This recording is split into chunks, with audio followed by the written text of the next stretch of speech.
तदनंतर महातेजस्वी पवन कुमार हनुमान जी सीता जी को विश्वास दिलाने के लिए पुनः विनयुक्त वचन बोले। महाभागो, मैं परम बुद्धिमान भगवान श्री राम का दूत वानर हूं। यह श्री राम नाम से अंकित मुद्रिका है, इसे लेकर देखिए। आपको विश्वास दिलाने के लिए ही मैं इसे लेता आया हूं। महात्मा श्री रामचंद्र जी ने स्वयं ही यह अंगूठी मेरे हाथ में दी थी। आपका कल्याण हो। अब आप धैर्य धारण करें।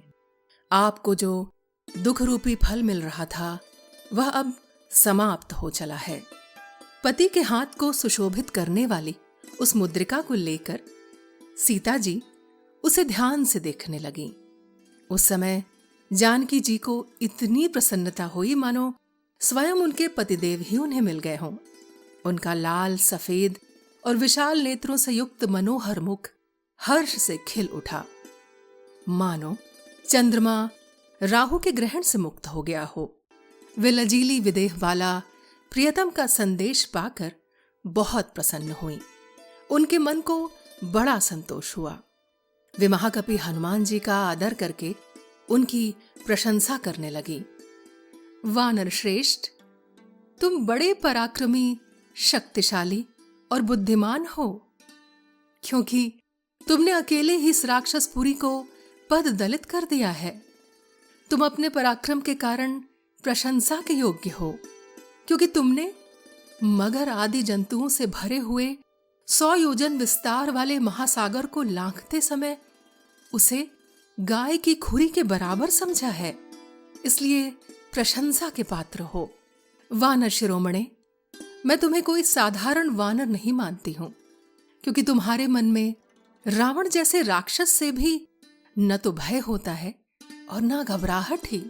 कपिश्रेष्ठ, यदि तुम्हें आत्मज्ञानी भगवान श्री राम ने भेजा है तो तुम अवश्य इस योग्य हो कि मैं तुमसे बातचीत करूं। दुर्धर्ष वीर श्री रामचंद्र जी विशेषतः मेरे निकट ऐसे किसी पुरुष को नहीं भेजेंगे जिसके पराक्रम का उन्हें ज्ञान न हो तथा जिसके शील स्वभाव की उन्होंने परीक्षा न कर ली हो। सत्य प्रतिज्ञ एवं धर्मात्मा भगवान श्री राम सकुशल हैं तथा सुमित्रा का आनंद बढ़ाने वाले महातेजस्वी लक्ष्मण भी स्वस्थ एवं सुखी हैं, ये जानकर मुझे बड़ा हर्ष हुआ है। और यह शुभ संवाद मेरे लिए सौभाग्य का सूचक है। यदि ककुस्थ कुलभूषण श्री राम सकुशल हैं तो वे प्रलय काल में उठे हुए प्रलयंकर अग्नि के समान कुपित हो समुद्रों से घिरी हुई सारी पृथ्वी को दग्ध क्यों नहीं कर देते हैं? अथवा वे दोनों भाई देवताओं को भी दंड देने की शक्ति रखते हैं, तो भी अब तक जो चुप बैठे हैं उसमें उनका नहीं, मेरे ही भाग्य का दोष है। मैं समझती हूं कि अभी मेरे ही दुखों का अंत नहीं आया है। अच्छा, ये तो बताओ, पुरुषोत्तम श्री रामचंद्र जी के मन में कोई व्यथा तो नहीं है? वे संतप्त तो नहीं होते? उन्हें आगे जो कुछ करना है उसे वे करते हैं या नहीं? उन्हें किसी प्रकार की दीनता या घबराहट तो नहीं है? वे काम करते करते मोह के वशीभूत तो नहीं हो जाते? क्या राजकुमार श्री राम पुरुषोचित कार्य पुरुषार्थ करते हैं? क्या शत्रुओं को संताप देने वाले श्री राम मित्रों के प्रति मित्र भाव रखकर साम और दान रूप 2 उपायों का ही अवलंबन करते हैं तथा शत्रुओं के प्रति उन्हें जीतने की इच्छा रखकर दान, भेद और दंड, इन 3 प्रकार के उपायों का ही आश्रय लेते हैं?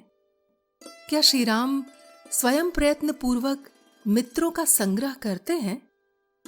क्या उनके शत्रु भी शरणागत होकर अपनी रक्षा के लिए उनके पास आते हैं? क्या उन्होंने मित्रों का उपकार करके उन्हें अपने लिए कल्याणकारी बना लिया है? क्या वे कभी अपने मित्रों से भी उपकृत या पुरस्कृत होते हैं? क्या राजकुमार श्री राम कभी देवताओं का भी कृपा प्रसाद चाहते हैं? उनकी कृपा के लिए प्रार्थना करते हैं? क्या वे पुरुषार्थ और दैव दोनों का आश्रय लेते हैं। दुर्भाग्यवश मैं उनसे दूर हो गई हूं। इस कारण श्री रघुनाथ जी मुझ पर स्नेहहीन तो नहीं हो गए हैं? क्या वे मुझे कभी इस संकट से छुड़ाएंगे? वे सदा सुख भोगने के ही योग्य हैं, दुख भोगने के योग्य कदापि नहीं हैं। परंतु इन दिनों दुख पर दुख उठाने के कारण श्री राम अधिक खिन्न और शिथिल तो नहीं हो गए हैं?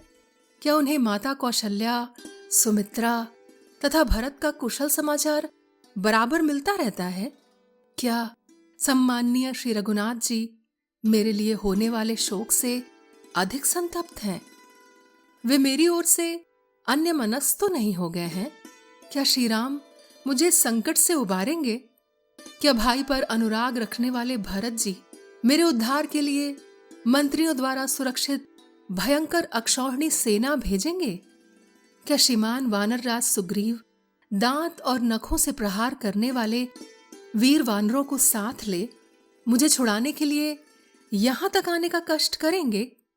क्या सुमित्रा का आनंद बढ़ाने वाले शूरवीर लक्ष्मण, जो अनेक अस्त्रों के ज्ञाता हैं, अपने बाणों की वर्षा से राक्षसों का संहार करेंगे? क्या मैं रावण को उसके बंधु बांधवों सहित थोड़े ही दिनों में श्री रघुनाथ जी के द्वारा युद्ध में भयंकर अस्त्र शस्त्रों से मारा गया देख पाऊंगी?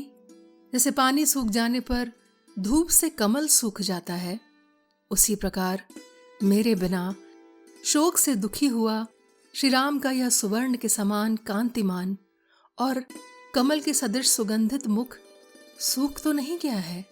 धर्म पालन के उद्देश्य से अपने राज्य का त्याग करते और मुझे पैदल ही वन में लाते समय जिन्हें तनिक भी भय और शोक नहीं हुआ, वे श्री रघुनाथ जी इस संकट के समय में हृदय में धैर्य तो धारण करते हैं ना? दूत, उनके माता पिता तथा अन्य कोई संबंधी भी ऐसे नहीं हैं जिन्हें उनका स्नेह मुझसे अधिक अथवा मेरे बराबर भी मिला हो। मैं तो तभी तक जीवित रहना चाहती हूं जब तक यहां आने के संबंध में अपने प्रियतम की प्रवृत्ति सुन रही हूं। देवी सीता वानर श्रेष्ठ हनुमान के प्रति इस प्रकार महान अर्थ से युक्त मधुर वचन कहकर श्री रामचंद्र जी से संबंध रखने वाली उनकी मनोहर वाणी पुनः सुनने के लिए चुप हो गईं। सीता जी का वचन सुनकर भयंकर पराक्रमी पवन कुमार हनुमान मस्तक पर अंजलि बांधे उन्हें इस प्रकार का उत्तर देने लगे। देवी, कमल नयन भगवान श्री राम को यह पता ही नहीं है कि आप लंका में रह रही हैं। इसीलिए जैसे इंद्र दानवों के यहां से शची को उठा ले गए थे, उस प्रकार वे शीघ्र यहां से आपको नहीं ले जा पा रहे हैं। जब मैं यहां से लौट कर जाऊंगा तब मेरी बात सुनते ही श्री रघुनाथ जी वानर और भालुओं की विशाल सेना लेकर तुरंत वहां से चल देंगे। ककुस्थ कुलभूषण श्री राम अपने बाण समूहों द्वारा अक्षोभ्य महासागर को भी स्तब्ध करके उस पर सेतु बांधकर लंकापुरी में पहुंच जाएंगे और उसे राक्षसों से सूनी कर देंगे। उस समय श्री राम के मार्ग में यदि मृत्यु, देवता तथा बड़े बड़े असुर भी विघ्न बनकर खड़े होंगे तो वे उन सब का भी संहार कर डालेंगे। आर्य, आपको न देखने के कारण उत्पन्न हुए शोक से उनका हृदय भरा रहता है। अतः श्री राम सिंह से पीड़ित हुए हाथी की भांति क्षण भर को भी चैन नहीं पाते हैं। देवी, मंदर आदि पर्वत हमारे वास स्थान हैं और फल मूल भोजन। अतः मैं मंदराचल, मलय, विंध्य, मेरु तथा दरदुर पर्वत की और अपनी जीविका के साधन फल मूल की सौगंध खाकर कहता हूं कि आप शीघ्र ही श्री राम का नवोदित पूर्ण चंद्रमा के समान व मनोहर मुख देखेंगी, जो सुंदर नेत्र, बिंब फल के समान लाल लाल होंठ और सुंदर कुंडलों से अलंकृत एवं चित्ताकर्षक है। विदेह नंदिनी, ऐरावत की पीठ पर बैठे हुए देवराज इंद्र के समान प्रसवण गिरी के शिखर पर विराजमान श्री राम का आप शीघ्र दर्शन करेंगी।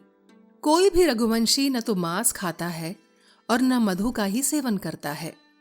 फिर भगवान श्री राम इन वस्तुओं का सेवन क्यों करते? वे सदा 4 समय उपवास करके 5वें समय शास्त्र विहित जंगली फल मूल और निवार आदि भोजन करते हैं। श्री रघुनाथ जी का चित्त सदा आप में लगा रहता है, अतः उन्हें अपने शरीर पर चढ़े हुए डांस, मच्छर, कीड़ों और सर्पों को हटाने की भी सुध नहीं रहती। श्री राम आपके प्रेम के वशीभूत हो सदा आपका ही ध्यान करते और निरंतर आपके ही विरह शोक में डूबे रहते हैं। आपको छोड़कर दूसरी कोई बात वे सोचते ही नहीं हैं। नरश्रेष्ठ श्री राम को सदा आपकी चिंता के कारण कभी नींद नहीं आती है। यदि कभी आंख लगी भी तो सीता सीता इस मधुर वाणी का उच्चारण करते हुए वे जल्दी ही जाग उठते हैं। किसी फल फूल अथवा स्त्रियों के मन को लुभाने वाली दूसरी वस्तु को भी जब वे देखते हैं तब लंबी सांस लेकर बारंबार हाँ प्रिय कहते हुए आपको पुकारने लगते हैं। देवी, राजकुमार महात्मा श्री राम आपके लिए सदा दुखी रहते हैं। सीता सीता कहकर आपकी ही रट लगाए रहते हैं तथा उत्तम व्रत का पालन करते हुए आप ही की प्राप्ति के प्रयत्न में लगे हुए हैं। श्री रामचंद्र की चर्चा से सीता का अपना शोक तो दूर हो गया, किंतु श्री राम के शोक की बात सुनकर वे पुनः उन्हीं के समान शोक में निमग्न हो गईं। उस समय विदेह नंदिनी सीता शरद ऋतु आने पर मेघों की घटा और चंद्रमा दोनों से युक्त अंधकार और प्रकाशपूर्ण रात्रि के समान हर्ष और शोक से युक्त प्रतीत होती थीं। इस प्रकार श्री वाल्मीकि निर्मित आज रामायण आदि काव्य के सुंदरकांड में 36वां सर्ग पूर्ण हुआ।